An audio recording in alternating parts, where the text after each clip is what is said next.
जी। सब मालिक की दया है। हाँ जी, आपके क्वेश्चन तैयार हैं?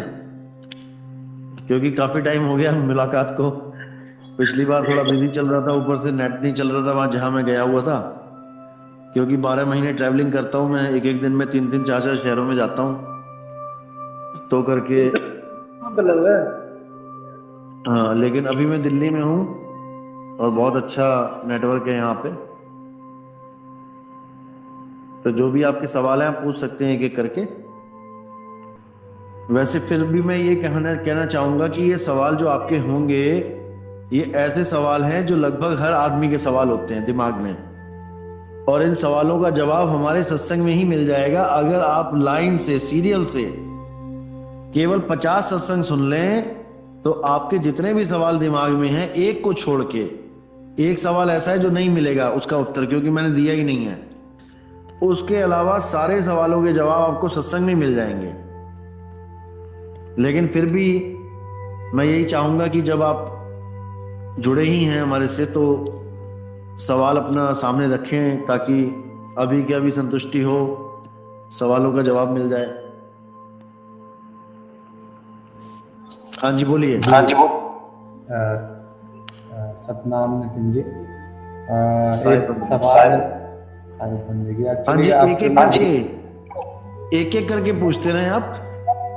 जी जी जी आपके हाँ, वीडियोस में रहता हूँ, तो उसमें एक मेरे को थोड़ा सा अगर आप बता पाए कि जीव, सूरत हाँ, और विषव आत्मा और परमात्मा, ये 4 चीजें क्या हैं, थोड़ा सा बता दो। हाँ, बहुत बढ़िया। जीव, सुरत, विश्वात्मा और परमात्मा। सबसे पहले शुरू करते हैं जीव से। जीव क्या है? जितने भी संसार में लोग जी रहे हैं, आदमी, औरत, कुत्ता, बिल्ली, हाथी, घोड़ा, ये कहने को जीव हैं। जैसे हमने बोला कि पानी में रहने वाले 5 जीवों के नाम लिखें, तो हम लिखेंगे कछुआ, मछली, ऑक्टोपस, मगरमच्छ, घड़ियाल। हमने 5 जीवों के नाम लिख दिए, लेकिन असल में हमने जीव के नाम नहीं लिखे, हमने जीव के शरीरों के नाम लिख दिए जो जीव ने धारण किए हुए हैं। समझ रहे बात को? ये मगरमच्छ, कछुआ, मेंढक, ये जीव के शरीरों के नाम हैं, जीव का नाम नहीं है। हाँ जी, हाँ जी। तो ये जीव कब बनता है? तन, मन और जीव यानी सुरत, ये जब 3 चीजें मिलती हैं, क्या क्या मिलती हैं? सुरत, तन और मन, तब वो अवस्था जीव अवस्था कहलाती है। जैसे चीनी, पानी, चाय पत्ती और दूध, जब ये चारों मिल जाते हैं और गर्म करके प्रोसेस के द्वारा, तब ये चाय बन जाती है। आप अकेले दूध को कहो कि ये चाय है, नहीं है। आप पानी को कहो ये चाय है, नहीं है। आप चाय पत्ती को कहो ये चाय है पीने वाली, नहीं है। आप शक्कर को कहो तो नहीं है। लेकिन जब सबको मिला दिया आपने, तब वो चाय बन गई। इसी प्रकार जो जीव अवस्था होती है, वो तब बनती है जब हम आत्म स्वरूप को छोड़ के जीव स्वरूप यानी देह स्वरूप में आ जाते हैं।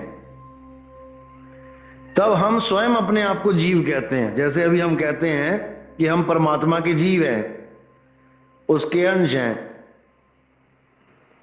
यानी हम अपने आप को जीव भी नहीं समझ पाते, हम अपने आप को शरीर मानने लग जाते हैं। तब हम जीव अवस्था में आ जाते हैं। अज्ञान दृष्टि में होते हम अविनाशी ही हैं, हम नहीं मरते हैं, मरता हमारा शरीर है, लेकिन फिर भी हम जीव ही कहलाते हैं। जिसको बोला है ईश्वर अंश जीव अविनाशी। जैसे ईश्वर अविनाशी है वैसे ही जीव भी अविनाशी है। बस गलती क्या कर दी इसने, शरीर को धारण कर दिया। इसी गलती को सुधारना है। यही जीव जब गुरु के पास जाके आत्मज्ञान प्राप्त करता है, जीव और आत्मा अलग अलग है, एक मत समझना,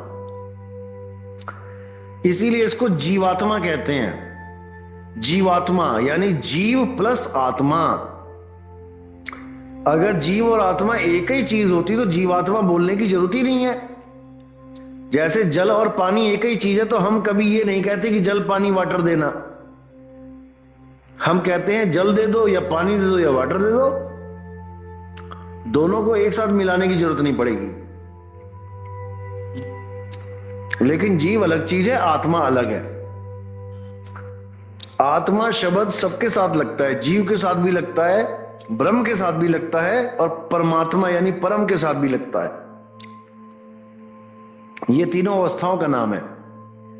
जीव अवस्था होती है जब आप 5 तत्व धारण कर लेते हो। उससे ऊपर अवस्था होती है ब्रह्म की।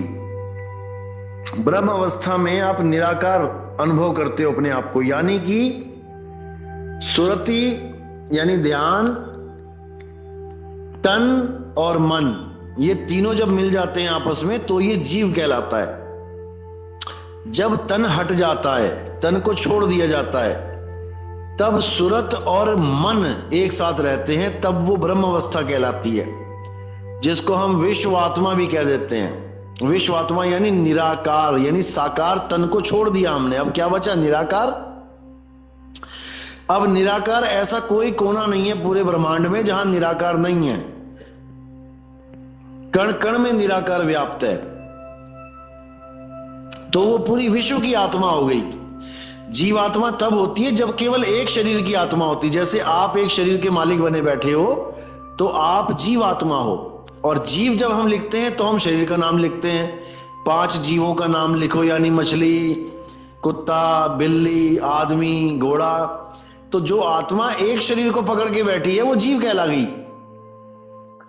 और जब शरीर की सीमा को खत्म करके वो आत्मा निराकार में आती है, वो जीव जब निराकार अवस्था को प्राप्त करता है तो वो विश्व आत्मा कहलाता है। यानी पूरे विश्व में जगह जगह पर वही है, उसके अलावा और कोई नहीं होता। ये विश्वात्मा की डेफिनेशन है। जब अर्जुन को दिखाया गया था विराट रूप, तब वो कह रहा था कि पूरे ब्रह्मांड में ऐसी कोई जगह नहीं है जहां मैं आपको नहीं देख रहा हूं। वो बात अलग है कि आपने मुझे साकार रूप में विश्व रूप दिखा दिया, जबकि ये निराकार रूप भी है, क्योंकि उसका कोई आकार थोड़ी नहीं है। छोटे से बड़ा बन गया, आसमान जितने हो गए, बड़े बड़े दांत, बड़े बड़े चेहरे, बड़ी बड़ी आंखें, तो वो कोई साकार नहीं रहा, वो तो निराकार भी हो गया साथ ही में। तो उसमें साकार और निराकार दोनों का ज्ञान दिया गया कि जो कुछ है मैं ही हूं, मेरे बिना ना कोई साकार है ना कोई निराकार है। ये दोनों अवस्थाएं जो होती हैं, जीव और ब्रह्म अवस्था होती है, इसमें सुरत मुक्त नहीं हो पाती। मन के साथ भी जुड़ी होती है और तन के साथ भी जुड़ी होती है। लेकिन जब मन और तन यानी तन साकार और मन निराकार जब दोनों को त्याग देती है, तब ये अपने मूल स्वरूप में आ जाती है। जो स्वरूप इसने छोड़ा था शुरू में, ये उसी को धारण करती है फिर। और वो स्वरूप क्या है, साकार और निराकार दोनों से परे शब्द स्वरूप है। वो एक आवाज रूप है, जो निज आवाज है आत्मा की, जिसकी वजह से आपकी सारी आवाजें निकल रही हैं। कुत्ता भौंक रहा है, बिल्ली म्याऊं म्याऊं कर रही है, उस आवाज की वजह से। अगर वो आवाज ना हो तो कोई आवाज नहीं आएगी।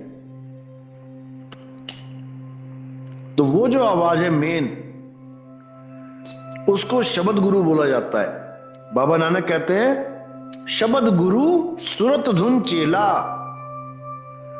यानी शब्द जो है वो हमारा गुरु है।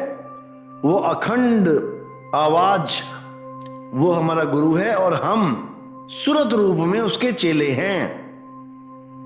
सुरत का मतलब होता है ध्यान, यानी हम ध्यान हमारा भटक गया इसलिए हम भटक गए, ध्यान हमारा एकाग्र होकर सही जगह लग जाएगा इसलिए हम वापस उस अवस्था को प्राप्त कर लेंगे। ध्यान भटकने की वजह से हम जीव बने बैठे हैं और ध्यान स्थिर हो जाएगा तो हम अपनी पीव अवस्था में आ जाएंगे, जिसको परमात्मा कहते हैं। परमात्मा कोई आदमी नहीं है। अगर परमात्मा कोई आदमी होता तो इतनी देर क्यों लगा रहा भाई, सबको आके मिल ले, काम खत्म करे। परमात्मा कोई आदमी नहीं है, परमात्मा आत्मा की ही अवस्था का नाम है। जब जीव अवस्था और ब्रह्म अवस्था को छोड़ के आत्म स्वरूप में आती है ये सूरत, तब वो परम कहलाती है। फिर उसको कोई भरमा नहीं सकता, ना उसके पास तन है ना उसके पास मन है, तन और मन दोनों से न्यारी हो जाती है, फिर उसे कोई पकड़ नहीं सकता। तो जीव, आपके 4 सवाल थे, जीव, सुरति, विश्वात्मा और परमात्मा। जीव अज्ञान दशा का नाम है, जब तन और मन को धारण करके सूरत इस संसार में आती है। विश्वात्मा उस अवस्था का नाम है जब तन का बंधन तोड़ के मन के निराकार रूप में पूरे संसार में व्याप्त होती है। और परमात्मा वो अवस्था है जब तन और मन दोनों को छोड़ के अपने निज स्वरूप में अपने निज नाम को प्राप्त करती है, वो परमात्मा है। और सूरत क्या है? सूरत है हमारा ध्यान। आप गूगल पे सर्च करेंगे डिक्शनरी में मीनिंग ऑफ सूरत, तो वहां पर बिल्कुल साफ आ जाएगा लिख के कि ध्यान, ध्यान को ही सुरत कहते हैं। जैसे पंजाबी में कहते हैं तेरी सुरत कित्थे है, यानी मैडम पढ़ा रही है और बच्चा कहीं और ध्यान है उसका, तो मैडम कहेंगी हाँ भाई सुरत कित्थे है तेरी, यानी ध्यान कहां है तेरा। तो पंजाबी में सुरती कहते हैं, संस्कृत में सुरत कहते हैं, पंजाबी में सुरत कहते हैं, एक ही चीज है। हाँ जी, अगला सवाल। जी धन्यवाद।